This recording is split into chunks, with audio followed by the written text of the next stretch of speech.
From KGW News, this is Straight Talk with Laurel Porter. Travel and tourism almost ground to a halt in 2020 as the COVID-19 pandemic swept the world just weeks before the start of the summer travel season. It was devastating for travelers, but even more so for people who make their living in hospitality and tourism. 3 years later, summer is here again, and the picture has changed. Events are beginning to return to full capacity, flights are booked solid, and hotels and restaurants are just waiting for you to visit. But a lot has changed in the last 3 years. Today, we're taking a look at some of those changes, how they've affected the tourism industry, and what you need to know as you make your summer plans.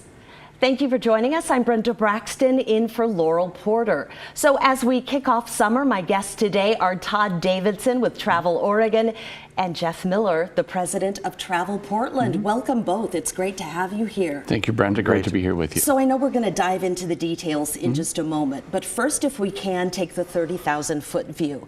And tell us, Todd, I'll start with you.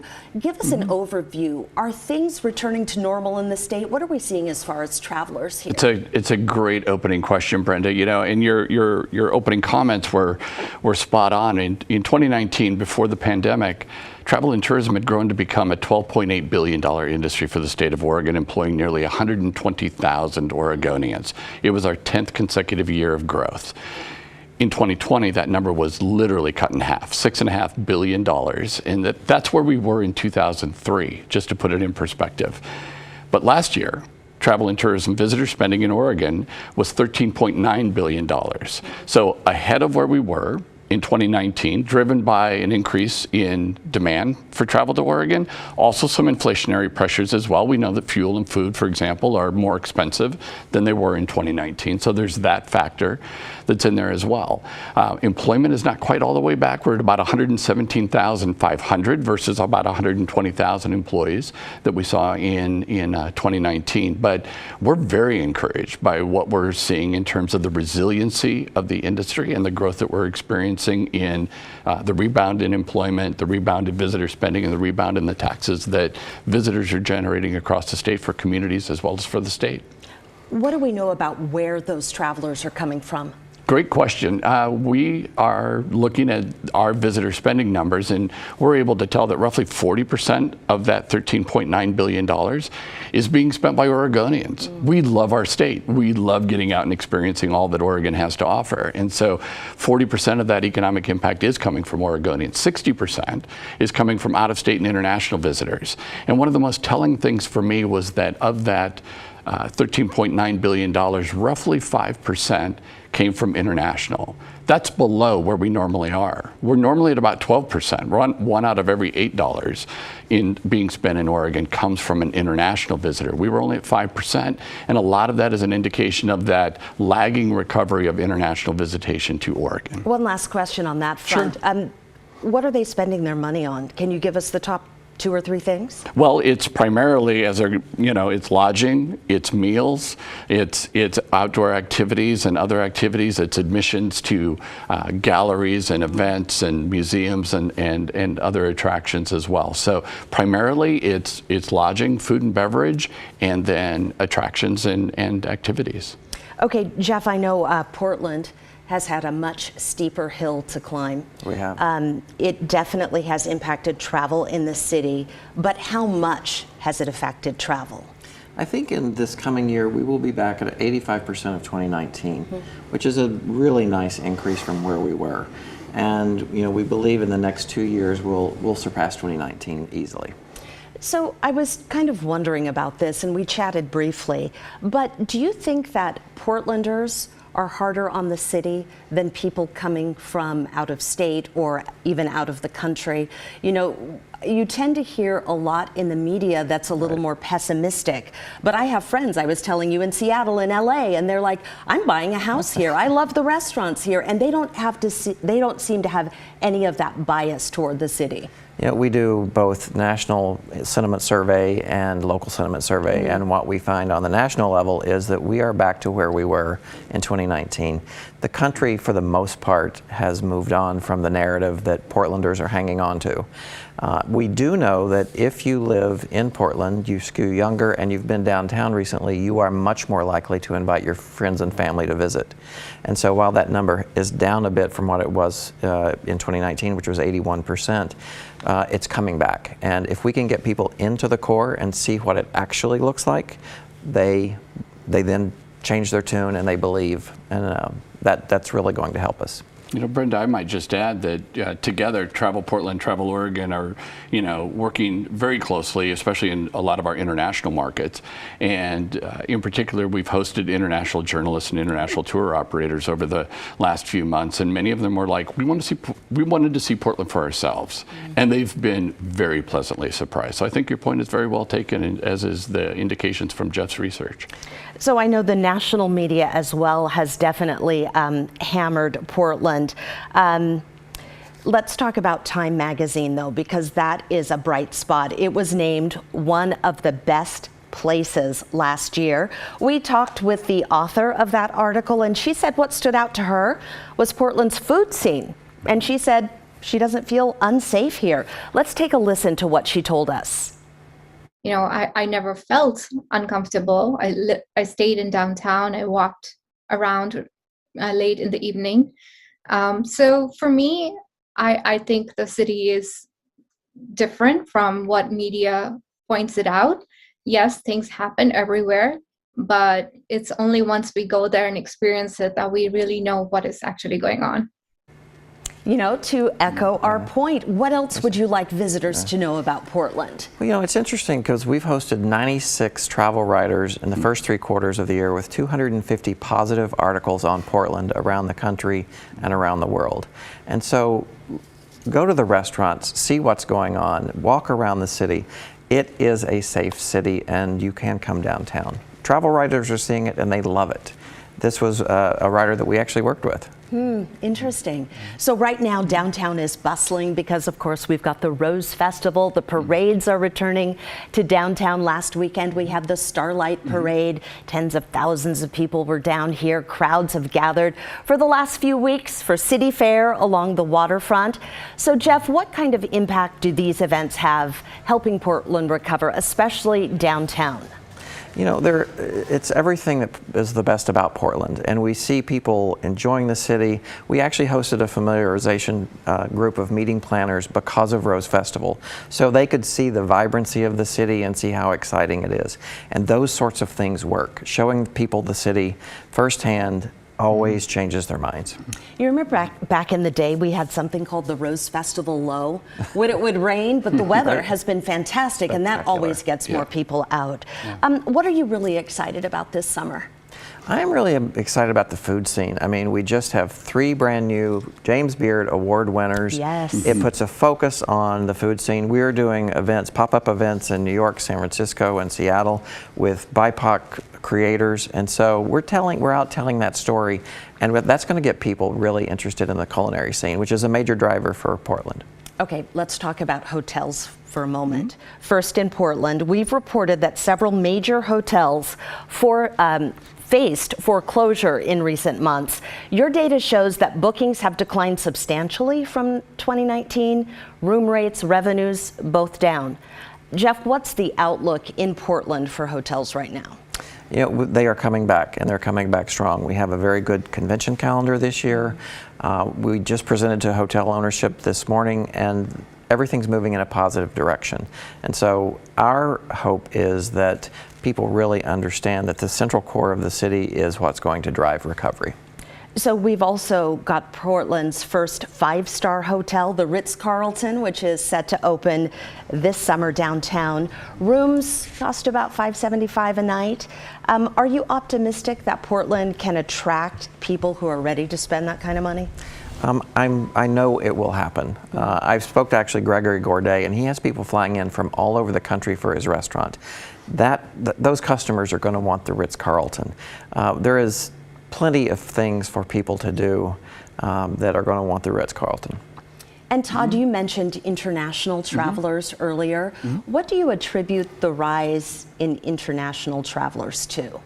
Well, what we've a couple of things that sadly were tied to the pandemic. Global travel, air travel was just all but shut down. And many of our international flights were suspended. Now we've seen the resurgence, the return and the resurgence of our international flights to Europe and to Canada and to Mexico. Our flights to Asia are not restored yet, and it's one of the reasons that we're seeing visitor spending from international visitors last year at 5% rather than a more traditional 12%. So, Japan, Korea, China had been primary markets for Oregon prior to the pandemic, and so to not have those three markets back has had a suppressing effect on the overall impact of international travel. But the Europeans are traveling again, especially now that we've seen the U.S. lift its requirements on international inbound travelers having to either be tested or vaccinated, et cetera. Those were lifted in May. So I think we're finally going to be at a point where we're going to return to at least a sense of normalcy, at least something closer to normal, that we will see from Europe, from Canada, from Mexico, and hopefully soon from Asia as well. We talk often about Portland, but are there other cities that are seeing kind of this resurgence? Like, where else are people visiting? Statewide, we've seen a very strong resurgence. We talk about regions when we talk about the work that we do at Travel Oregon, and there's 7 distinct tourism regions that we work with around the state. And each of those regions have seen similar recovery, different levels of recovery and different speeds of recovery, especially when you think about during COVID, everyone was encouraged to be outdoors. Well, where would you go if you were to go outdoors? And so Southern Oregon, the coast, Central Oregon, Eastern Oregon, we're seeing, very strong recoveries very early. And again, depending on the market mix, if you were more dependent on business travel, group travel, meetings and convention travel like Portland and communities in the Willamette Valley, that recovery might have been a little slower because those things were not happening yet. But even though the leisure travel may have been coming back. But for the most part, we've seen a pretty solid return statewide. Let's talk about the hospitality industry because, as we've been mentioning, it took a big hit during the pandemic for obvious reasons. But can you talk a little bit about the shortages that we're still seeing? How short are we talking? Well, I think that, the biggest thing now is having more employees, and the workforce is coming back. People are interested in the hospitality industry. Businesses, restaurants in particular, are booming. So their recovery is happening, and people need to pay more attention to seeing it. Just putting it in perspective, you look at, as I mentioned earlier, the travel and tourism prior to COVID was 120,000, employed 120,000 Oregonians. Oregon, as a state, lost about 180,000 jobs due to the pandemic. Half of those, roughly 47%, were in travel and tourism. So roughly 80,000 of that 180,000 of those 180,000 jobs were in the travel and tourism industry. Nationwide, there's still 1.5 million job openings in the travel and tourism industry. It's roughly 15% of all the job openings are still in the travel and tourism industry. So there is that workforce shortage that our businesses are needing to adapt to in order to be open and to return to a level of profitability. And in the 3-county region, 32,000 jobs are supported by tourism. It was 36,000 before the pandemic. So we are close to coming back. Do you have a take, though, on why they're so hard to fill? I think it's a national problem at every level of hospitality and in every industry. And so what we're seeing is hotels, restaurants are paying more. Those workers are coming back because it's an exciting industry. What needs to be done to help both the Travel Portland and Travel Oregon? What else needs to be done to boost tourism? We just made our annual report to City Council yesterday, and we have full support for them on making sure the city is safe, livable, we get it cleaned up, graffiti, and all of that is happening, and we just need that to continue. That's Jeff's point is a solid one for Oregon in general. We heard from many of our folks throughout the state that were, concerned about how our colleagues in Portland were doing, because oftentimes where goes Portland should also go the state, and so there was definitely that concern. And so Portland making those investments and making those strides is important to the entire state's travel and tourism industry as well. But being able to facilitate the ease of travel throughout the state, to make it easier for folks to be able to navigate all that our state has to offer, to ensure that Oregon is feeling welcoming to all, and that all of our visitors know that wherever you may travel in Oregon, you're going to be safe and valued and have these amazing transformative visitor experiences, is probably the number one thing we should focus on. I know things are a little stalled in the legislature right now, but you must have the ear of lawmakers as far as, suggesting these things and really talking about what state leaders need to do for both the city of Portland and the other communities statewide. For us, I go back to 2003 when the statewide lodging tax was first put into place, and that's our primary funding source. And a big part of that was also making sure that local resources, local lodging taxes were also protected for the travel and tourism industry overall.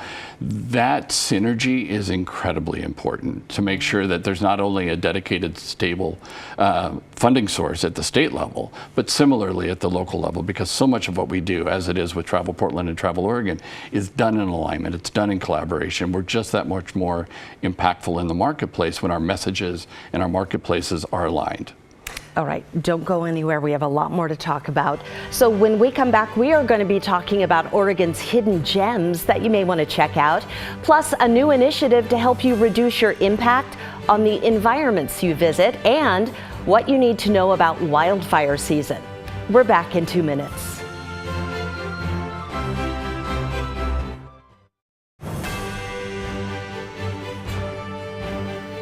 Welcome back to Straight Talk.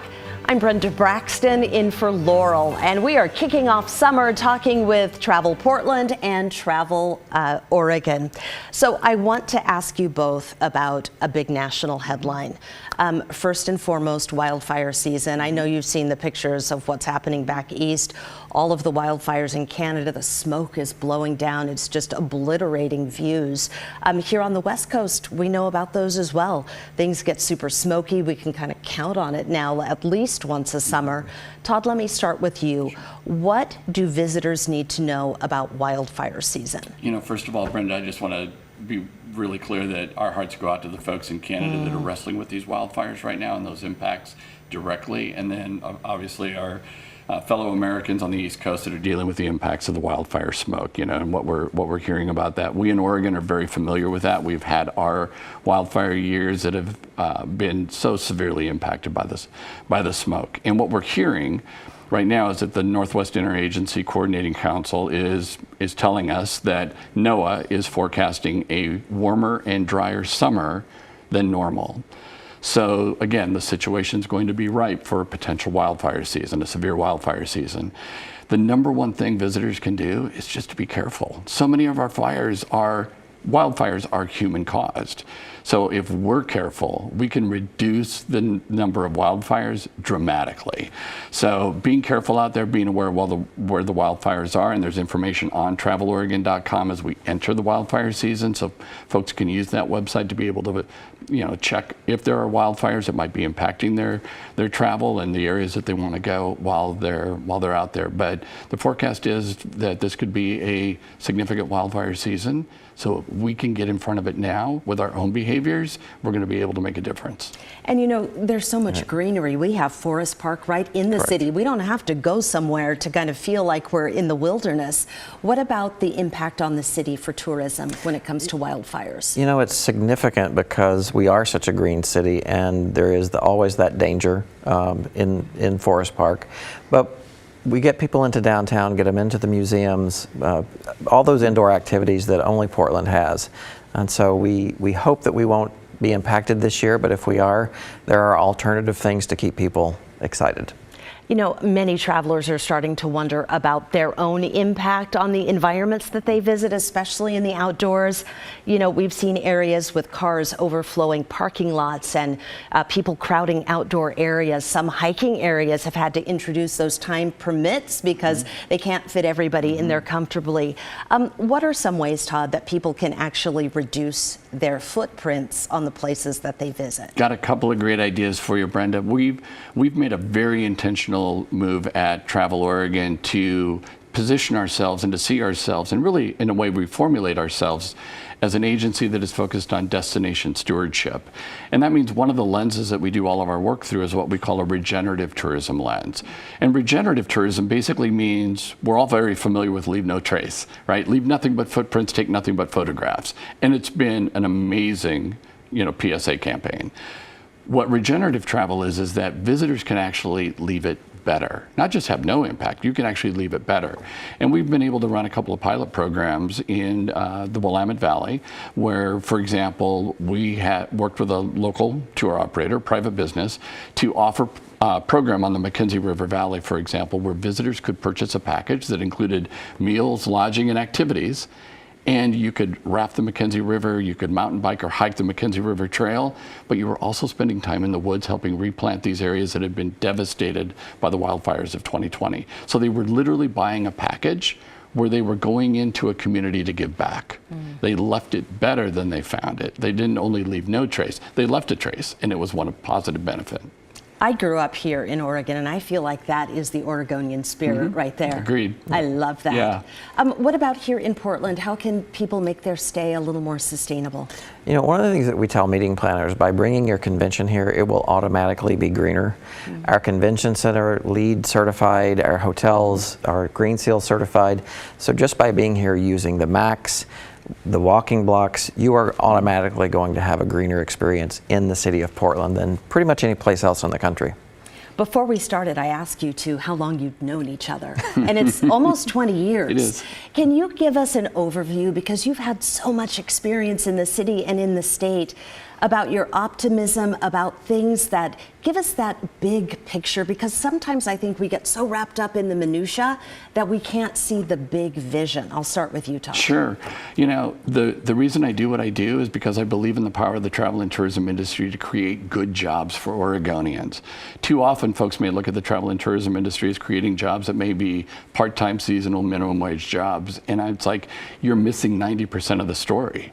You know, there are jobs in the travel and tourism industry that are part-time, minimum wage, seasonal jobs, but they're few and far between. So many of the jobs are, for example, sole proprietorships, where the owner's showing up every morning to unlock the front door, and they're offering an amazing whitewater rafting experience or fly fishing experience, or they're a specialty retail, specialty maker here in the city of Portland, opening their storefront to visitors from around the world. I mean, that's Oregon, and that's our visitor experience here. So, that's why I do what I do, because I continue to believe in the power of this industry to create good jobs for Oregonians.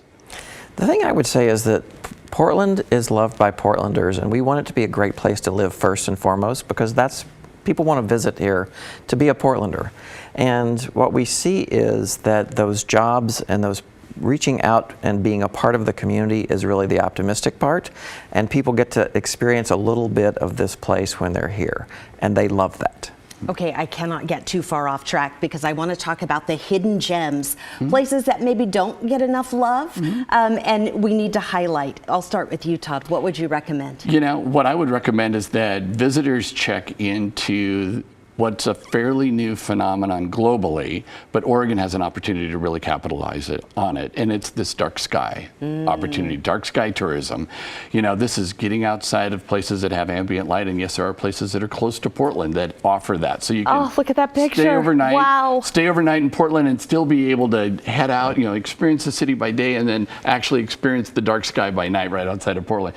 But also places like the Oregon Outback, Klamath Lake, Harney, Malheur County, that area of Oregon, very little ambient light. We have tour guides in Oregon that can now take you out and help you experience the dark sky, understand the Milky Way and the galaxies and the astronomy and all that goes with it. And so you can have these full, rich experiences and get to see parts of the state you might otherwise not get to. Okay, we've only got about 30 seconds, but what's your neighborhoods? favorite? Get out into the neighborhoods. Portland has hidden gems in every neighborhood, from food carts to retail to little small museums that you wouldn't think about. So get into the neighborhoods and go to travelportland.com to find them. I love that. Todd, Jeff, thank you both for being here. And thank you for watching as well. Laurel will be back next week. She's talking with Portland City Commissioner Carmen Rubio. Until then, remember, you can also catch Straight Talk wherever you listen to podcasts. Have a great week.